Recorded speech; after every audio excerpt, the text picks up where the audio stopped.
beaming from Pacific Junction Hotel to Earth.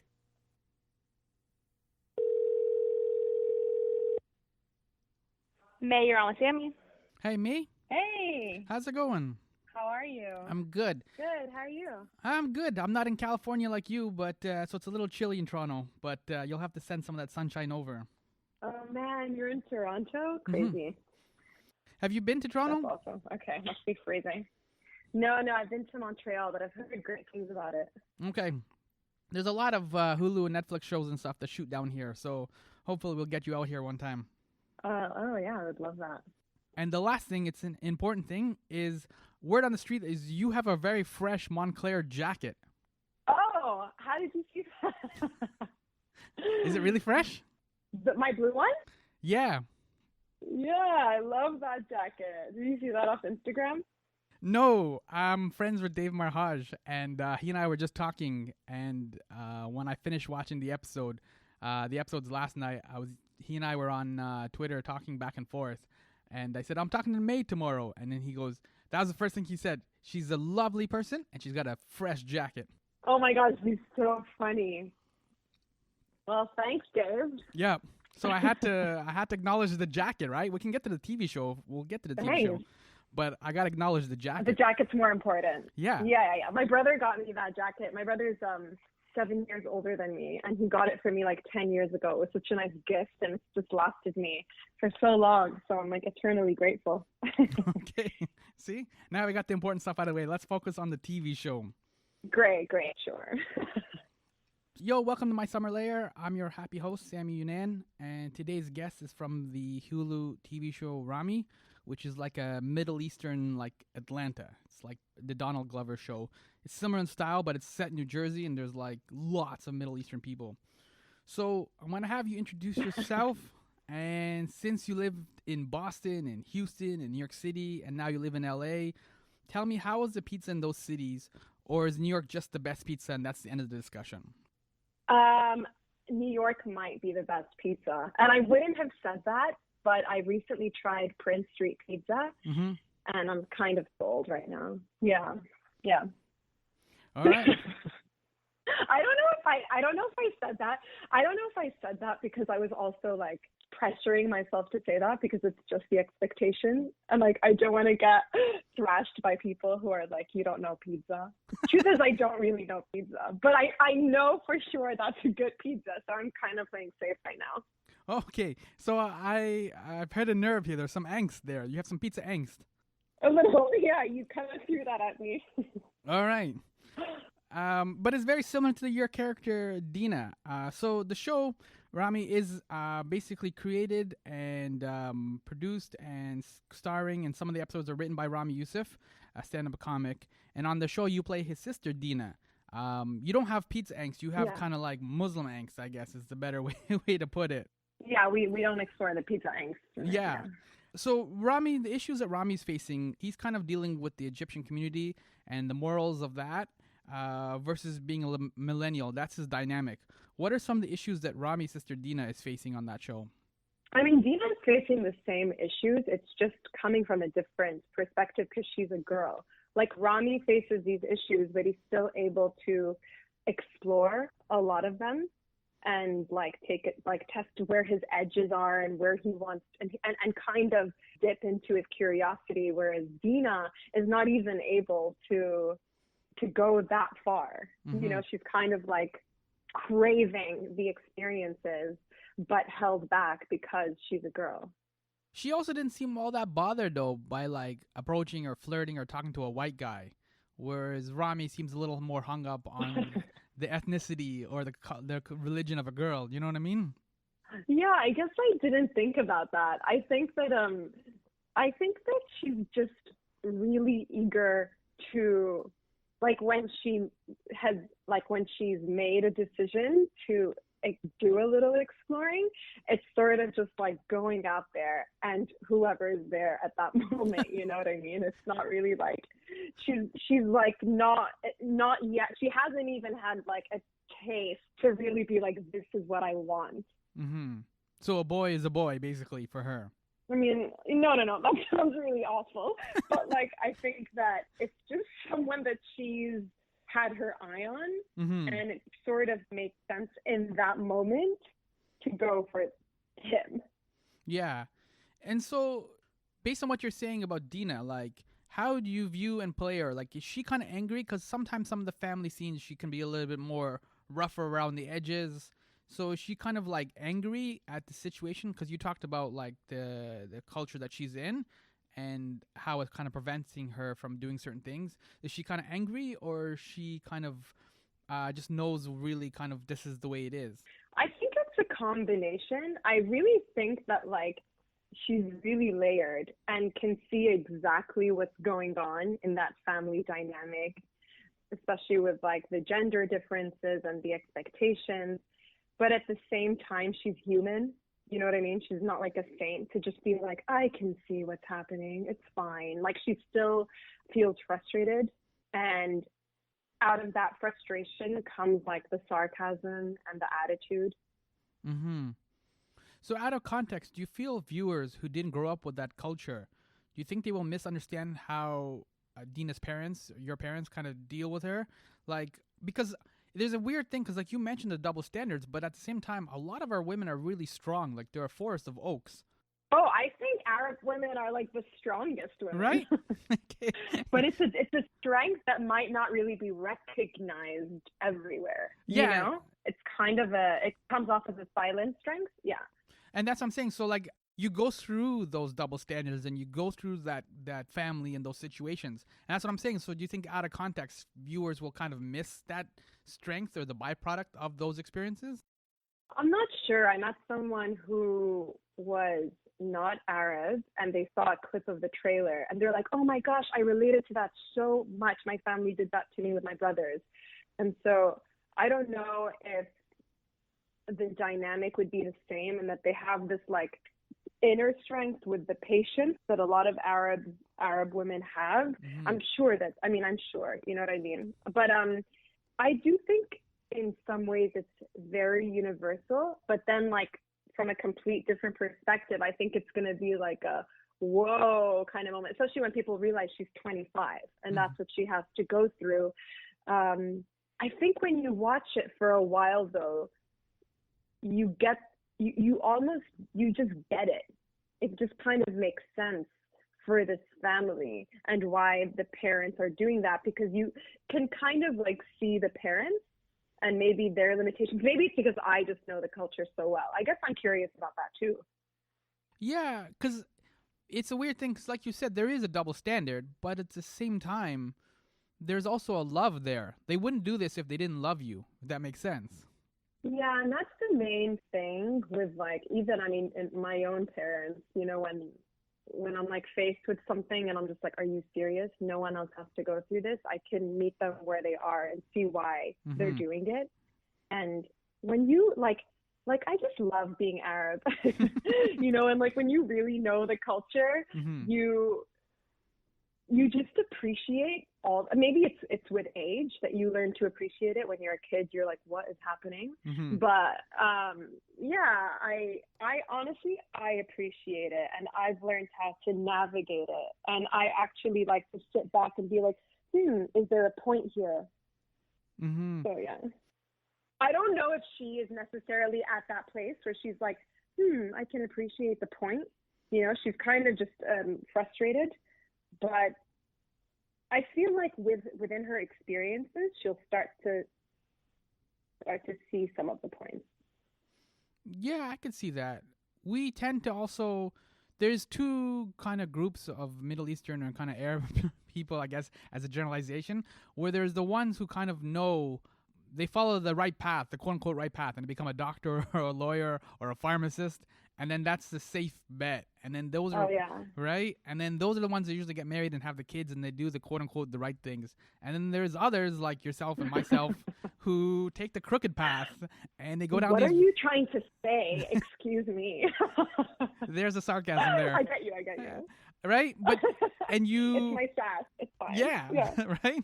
But we take this path that like there's no sidewalk there, so it parents don't know how to deal with it, and so we end up, because we're taking this path where there's no sidewalk, we almost become, in a sense, like late bloomers because it takes us a while to figure it out.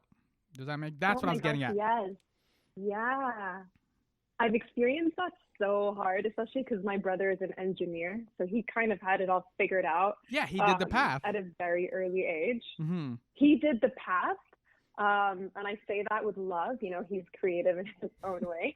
And with me, I remember it's like all these risks I'm taking. And it was like 4 years ago, and my dad was just, we were driving, and he was like, you know, May, I still really wish that you became a doctor or a lawyer or something. And I was just like looking, and I didn't say anything. But in my head, I'm like, oh, yeah, I mean, I still wish you were a sultan. But I never got that. And I deal with those. You know what I mean? Like, Yeah. why is it always about what they wish for us? Like, what about what we wished for them? But we sort of just accepted it, and we're like, cool, I'm gonna do my thing. But I totally, you know, I've had that conversation with my family a lot, where I'm like, what are you basing my success on? Because don't base it on the number in my bank account. Look at what I've done so far. And I think that when we have taken this path, we really have to like really stand by our truth, like our authentic truth, because if we are not fully being our own supporters, it's very easy to crumble. Like, we have to be our biggest fan, you know, to get there. And then, like, sure enough, like, people around you start to be like, oh wait, oh yeah, it is working, oh great.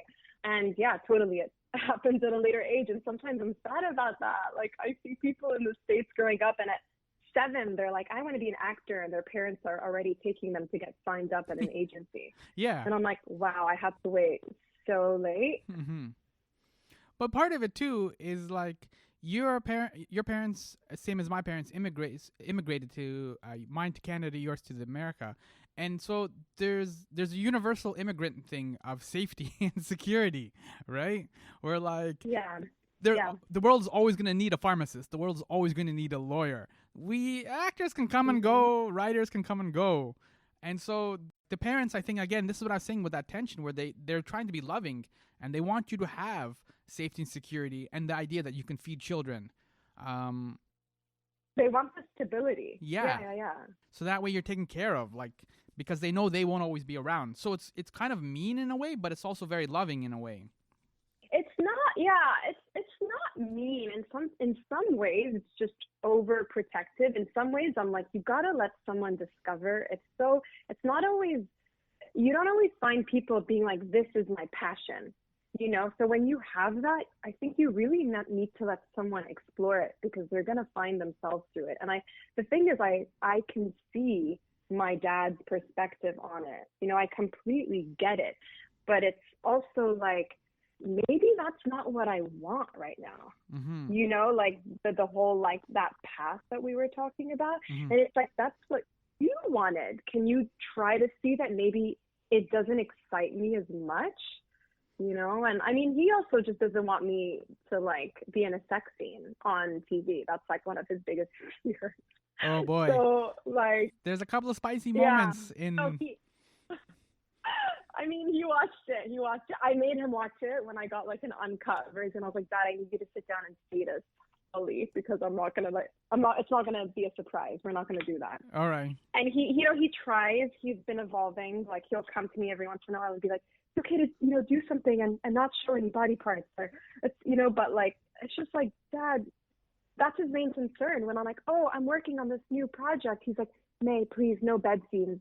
I'm like, I just like, when does it just become art? But at the same time, I still remember my roots and my culture and where he's coming from. So I'm not completely like, what are you talking about? You know, it's like I have to sort of to like expand him very slowly, which I'm grateful that he is doing that.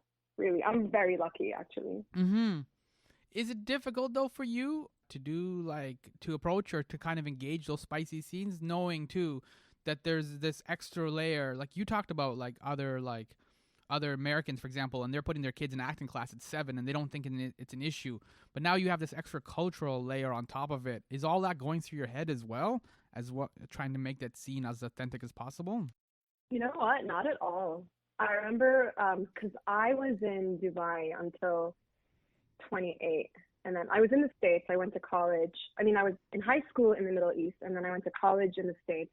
And then I moved back to Dubai and moved back to New York, and I was studying acting. And I like, then I think if I was in Ramy right after Dubai, yes, I would have I think I would have had a struggle.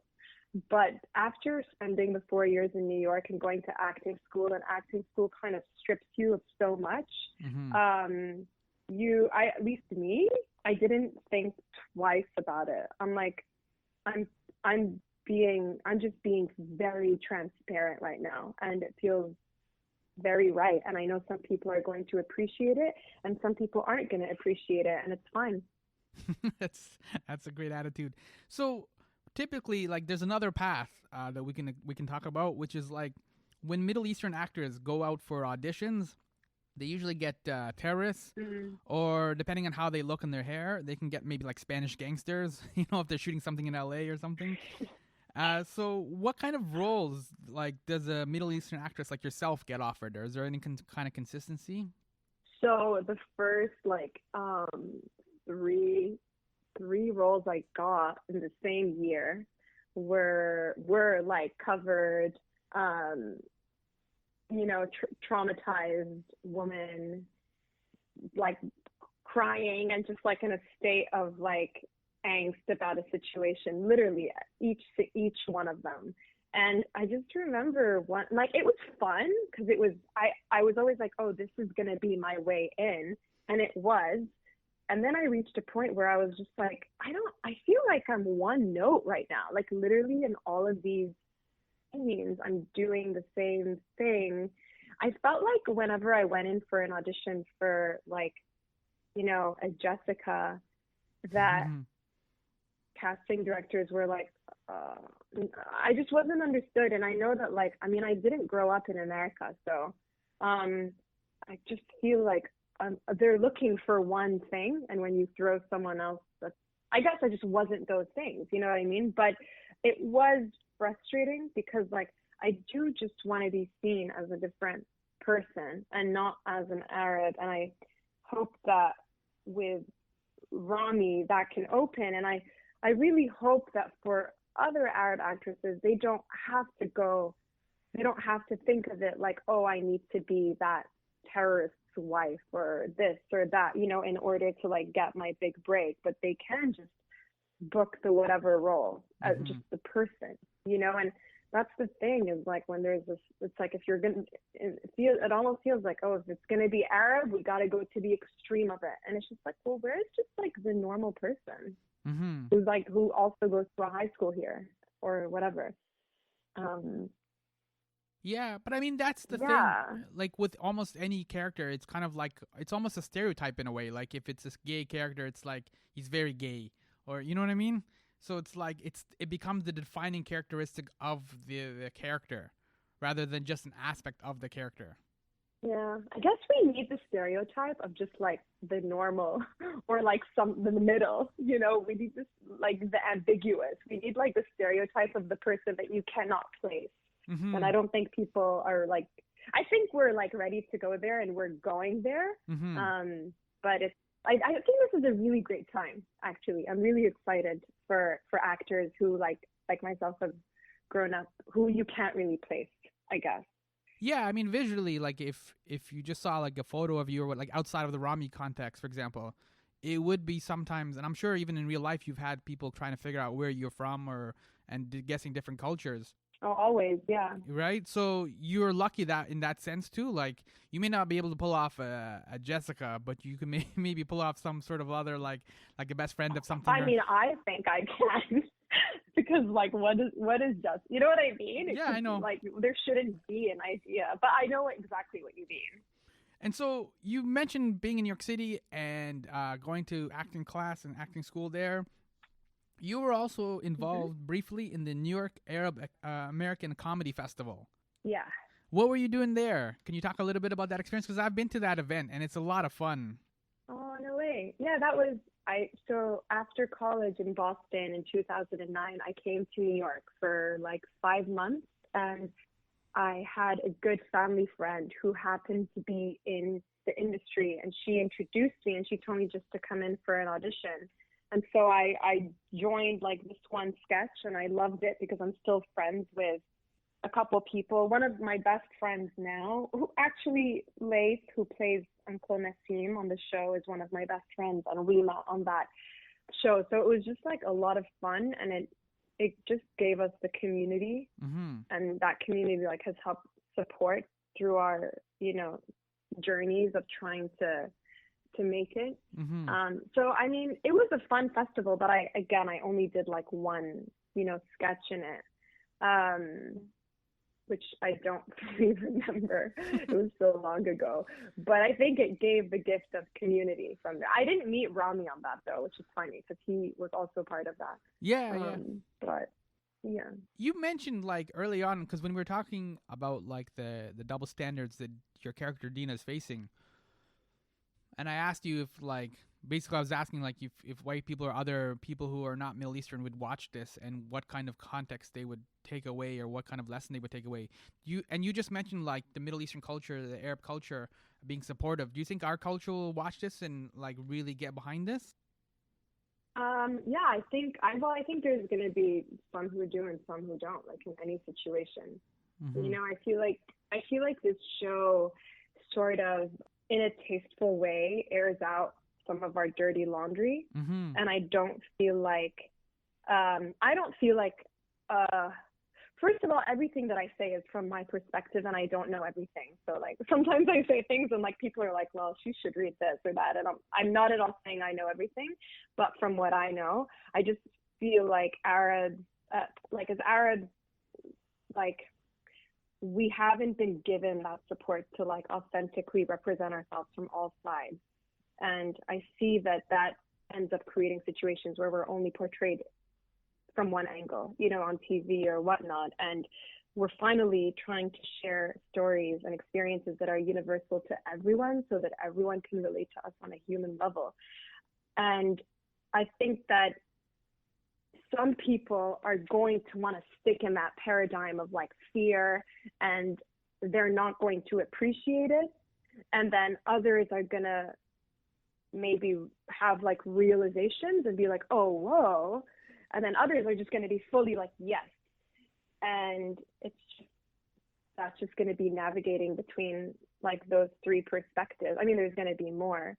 But yeah, I guess, I don't know if that answers your question. That's fair. No, but I know it's a hard question to ask or to answer but it's just because you get the, like, as somebody who represents the show, you get the feedback, right?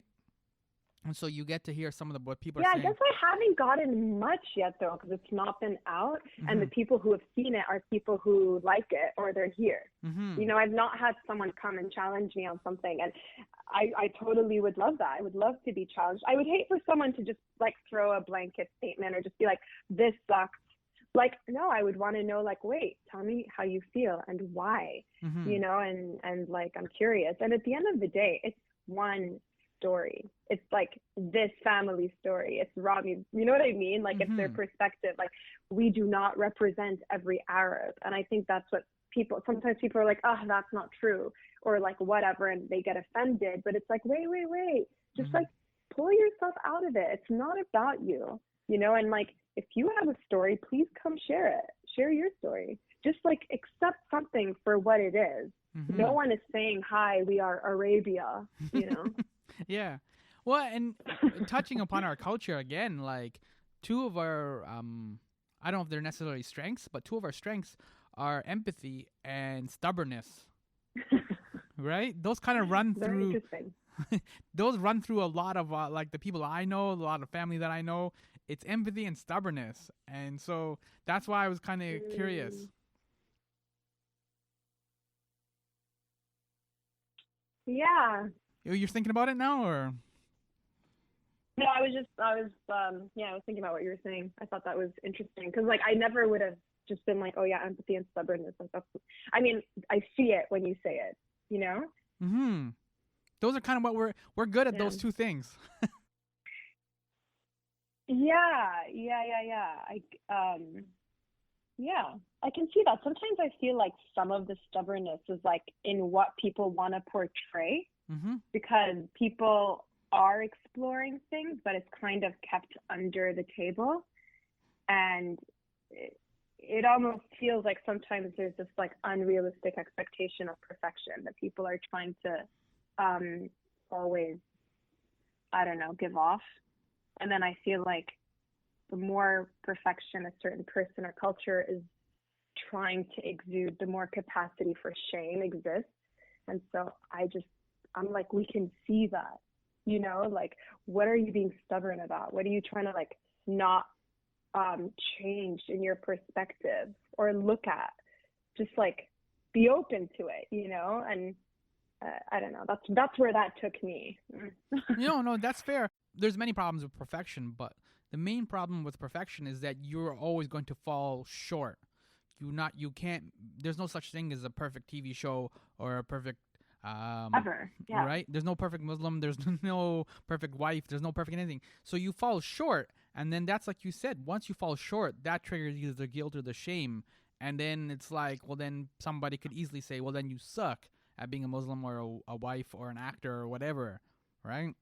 Yeah, and I think there's so much power in being like, yeah, there these sides exist. Mm-hmm. Like, what are we gonna do? They do exist. Like, can we look at them? Like no one is like without any judgment, but just like you're saying, empathy. And then on the flip side, we do have a lot of empathy, but it's like sometimes we're not using it on ourselves, I feel.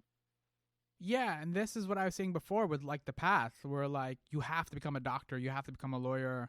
I don't even know if you're married and have kids, but that's like another big like that's a huge thing if you don't have like, you know what I'm saying? I'm not. Okay, Yeah. right? So my dad, You're a black sheep completely then, eh? Whoa, I'm the biggest black sheep. Oh, no, I mean, like, I have other friends, so we have a little, like, we're a community of black sheep, if you will.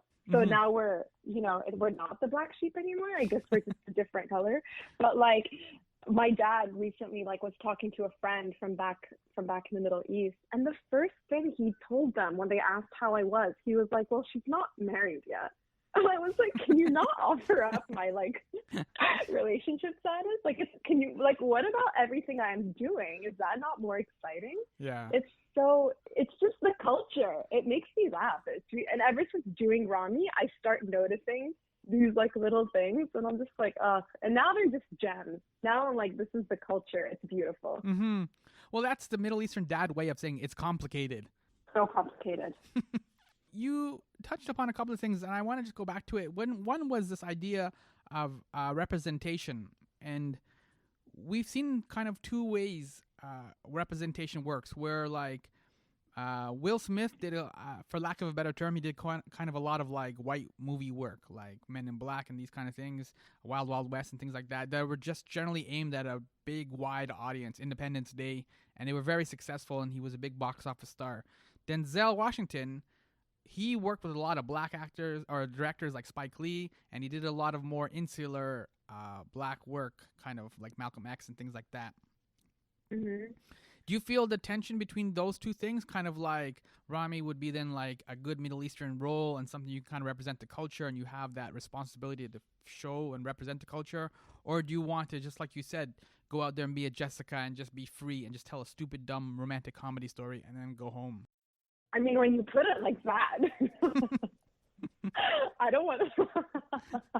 You can put I mean, honestly, I want to tell good stories and good human stories that people can relate to and empathize with and feel connected to. Like, I do this for connection, like, of course, expression, like, that's something deep in me that I've been called to my whole life, Mm-hmm. but just connection, because that's like, letting people feel like, I don't know, we're not alone and we're in this together and we share stories, and like if you can make someone feel something or laugh, or I mean, that's really like a gift. So it's like, if that dumb romantic story had a cool role, I would do it. Mm-hmm. I would do it. I'm open, Mm-hmm. but it really just depends, because I want to tell something that I'm connected to first and foremost, whether it's gonna like, it's not about it being this like huge thing. Also, it's like some of great stuff is like stuff you might never see, but like you as an artist like really explore parts of yourself through it. So it's like a selfish place as well, because you're like, wow, I'm gonna grow and I'm gonna be I want to be challenged by the roles that I do.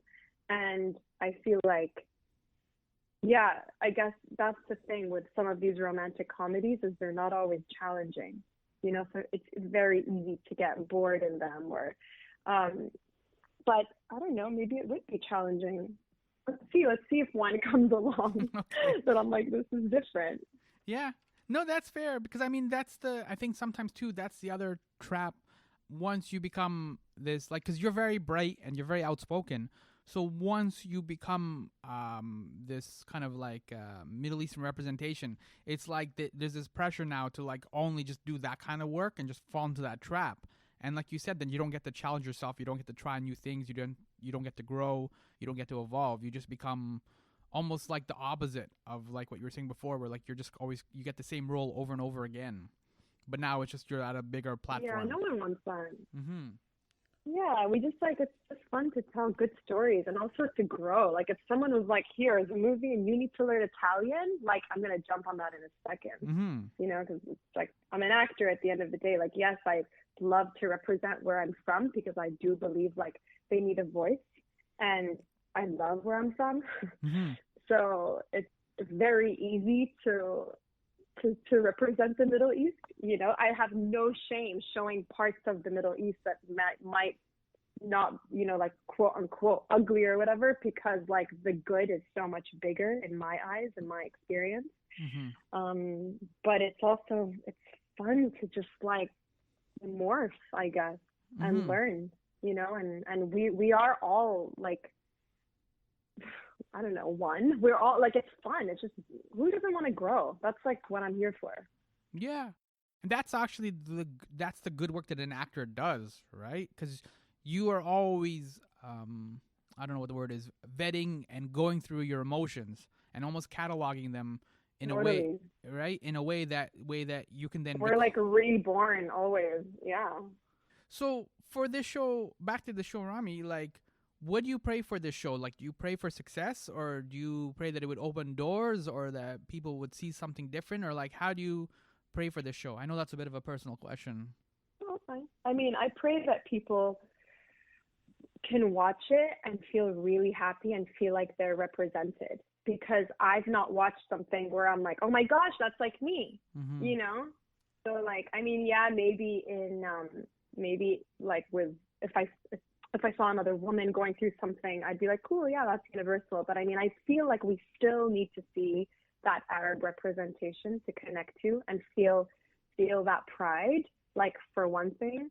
And two, it's, I mean, for success, it just means that it's been well received. So in that regard, yes, I pray for that success. And then for myself, I do pray that more, I pray for all of us in the show, that more doors open and more, for in the careers we want to, pave and like opportunities to come to us. And then for other actors who are Arab and not Arab, I pray that they tell their stories and speak up and share. And, we need that. We need each other like that. I'll get you out on this last question. In terms of like telling your own stories, are you just comfortable being an actor? Is that the only role that you want?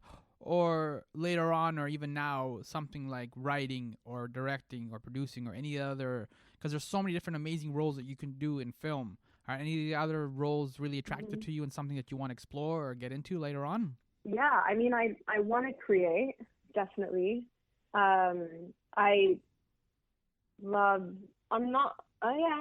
hate saying like, oh, I'm not this, I'm not that, because I believe I can do something if I really want to. So I'd love to create, I'd love to write, and share stories that I don't necessarily have to be in, but then I'm just sharing them and working with others and just collaborating with friends, like having a group that we just keep working together. That's a dream, obviously. I guess just like exploring I don't know. I guess I'm just open. I'm open to like exploring darker sides of myself. All sides of myself. There isn't a specific thing that I'm like, oh, I mean, I'd love to be an assassin. You know, like there's like, I mean, I would, like, there are specific things that I'm like, oh, cool, like that would be a lot of fun, you know, like exploring a quote unquote villain. I mean, I could because see that. Yeah. they really are all coming from a specific, thanks. You're pretty mean. You have a couple of mean moments with Ramy. So I could see you being like... Dude, it's so funny. My manager watched it and was like, wow, you're not like that at all in real life. And I was like, is she that mean? No, it's just the way that the brothers and sisters are, but it's also compounded by the Middle East sarcasm. So that's what I'm saying. I could see people taking away the like, without knowing the proper context, I could see people saying, wow, she's really mean. But at the same time, it's like... Oh, I can see that. Yeah. Yeah, right? But at the same time, because I know the culture, the fact that you're willing to take the time and be super sarcastic and cuss him out means you really love him. Right? Exactly. Right. Yeah, it's so all love. It is all love. But try to come out in this way that, like, I don't care. Yeah. Yeah. Right? So there's like, it's love with that, like, wrapped up in that contempt, the contempt that gives it the spice. Defense mechanisms. Mm-hmm. What are you going to do? What are you going to do? All right. So thank you so much for hanging out. Thank you for your sarcasm. Thank you for taking the other path. Thank you. It's such a pleasure to meet you. Thanks for having me. Oh, no, this was a lot of fun, actually. So we covered a lot. We covered... yeah, it is. We really did. Yeah, we covered your sarcasm. We covered you want to be an assassin, your gang of black sheep, or brown sheep, I guess. I have the best gang. I'm so proud of them. Yeah. So yeah, Ramy will premiere on Hulu on April 19. And there's 10 episodes in the first season, and hopefully you guys will be able to get a second season, because I think there's a couple of things that are left with Dina's role, your role, that are kind of really worth exploring. You and your mom on the show. Oh, yeah. There's a couple of like really cool like... Yeah, is amazing. Mm-hmm. There's a couple of cool like kind of women-related issues like we kind of talked about at the beginning that I think are like you said, airing the dirty laundry, right? So you want to kind of get them out in the forefront and then kind of see how that pushes discussions. I feel like a lot of people have been wanting that. So I'm praying that we get that opportunity to explore it and share it. This is a tangent, but it's also like, I think part of the role of an actor is to either the story based on the story that you're telling. Part of the role of the actor is to give people the language to discuss something. Because if I you know, when you're with your black sheep friends and then you say like, oh, I saw this movie or whatever, and then your friends are like, oh, is the movie any good? And then your friends say, oh, wait for Netflix. There's a nice little shorthand which means it's like, it's all right, but don't pay money for it. You know what I mean? Yeah. And so, but the problem is when we talking about like you talked about the shame of sex and stuff like that in the Middle East, any of these kind of bigger, heavier topics, which are hard to kind of basically articulate, if your story can give people a metaphor or a language to properly talk about that without being embarrassed, then I think that's when you're always going to be successful. Oh, that's beautiful. I really hope that we were able to touch on that in this. Yeah, because like you said, people want to talk about those things, but they don't know how. Like I just said spicy. They don't know how to get, right? Like even I was embarrassed to bring it up because I just said spicy scenes and I just wanted to let it go. But that's the thing, you want to be able to, but we need to talk about those things, otherwise then they just kind of like they fester, right? You can't grow anything in that soil. Yeah. Oh my gosh. Well, throw me in a room and I'll be able to talk about it. Okay. I'm just like, this is real. Like, what are you hiding from? There's like an elephant in the room. Like, come on, 2019. It's fine. Yeah. Like, we can hold our hands through it, you know? Oh, then there you go. That's your thing. Then you could be like kind of an empathetic counselor type by day, and then at night just an assassin. I think you figured out my career for me. That's not bad. I'd watch that actually. Thank I think you. I would pay money for that. I wouldn't say that for Netflix. I'd go opening weekend. Wow. Yeah. Oh my gosh. Well, I'm gonna hold you to that then. I'll be Oh, waiting. cool. I wouldn't mind though if you like killed me and there's like blood everywhere and like maybe sever off an arm or something too. That would be pretty neat. That can all be organized. We'll do everything. Yeah. All right, I'm in.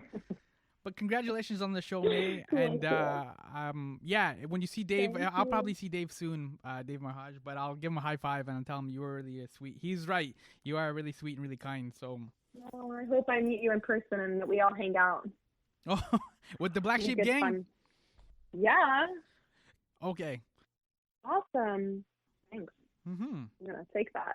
Okay. All right, that's it. We're done. Cool. You're free to go and do things in life and have pizza. I'm gonna have a lot of it. Thank you so much. It was just wonderful. Thank I you, look May. forward to hearing it and hearing your other stuff. Yeah. Oh, okay. Yeah. Cool. All right. Thank you. Bye-bye. Alrighty. Bye. Yo, that was fresh. That was my conversation with May, just on the phone, where she was in California. I was in Toronto, and it was cold. As I said, you can see Ramy on Hulu on April 19. My name is Sammy Younan, and you can follow me on Twitter, Facebook, and Instagram at My Pal Sammy. Thanks for listening.